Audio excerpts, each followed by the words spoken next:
আজকে আমরা চলে আসলাম রংপুর শহরের একদম বাইরে। চলে আসলাম প্রায় রংপুর শহরের 21 কিলোমিটার দূরে। ব্রিজটা অনেক সুন্দর, নদীটা অনেক সুন্দর। দুই বন্ধু আজকে আমার সাথে।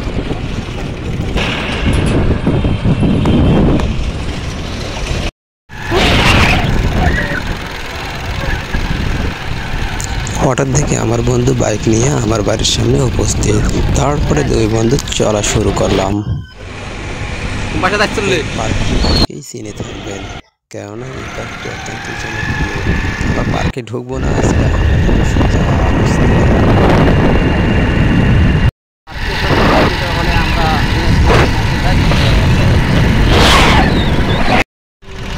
তিলোত্তমা হ্যাপি জার্নি করতে চাই।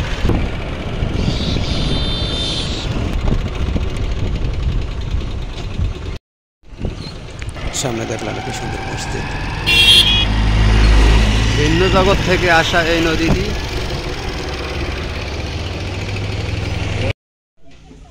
ইটের ভাটায় এখানে দেখে ইটের দাম আরো বেশি এবং ইটের অবস্থা আরো বাজে। ইটগুলো তেমন সুবিধাজনক নয়, তাই চলে আসলাম অন্য আরেক আমাদের জায়গায়। গন্তব্যস্থান। আপনারা যদি এই নদীটি চিনে থাকেন অবশ্যই আমাদেরকে জানাবেন। ব্রিজটা অনেক সুন্দর, নদীটা অনেক সুন্দর।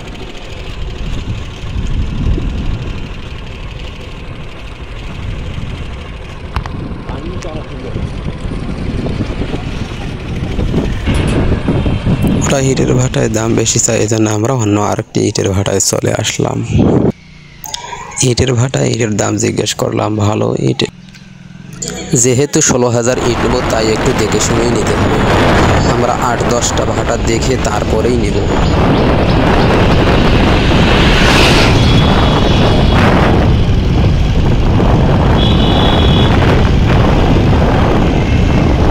রাস্তাটা সুন্দর, কিন্তু রাস্তার মানুষগুলো কিংবা অন্যরকম এই মনে হয় লাগে দেয়।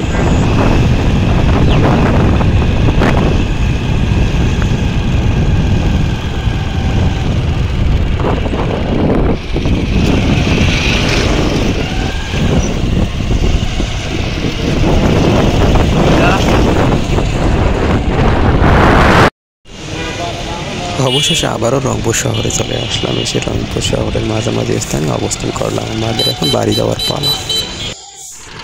আল্লাহ আপনাকে ভালো রকম দেখা হবে অন্য একটি ভিডিওতে। আসসালামু আলাইকুম।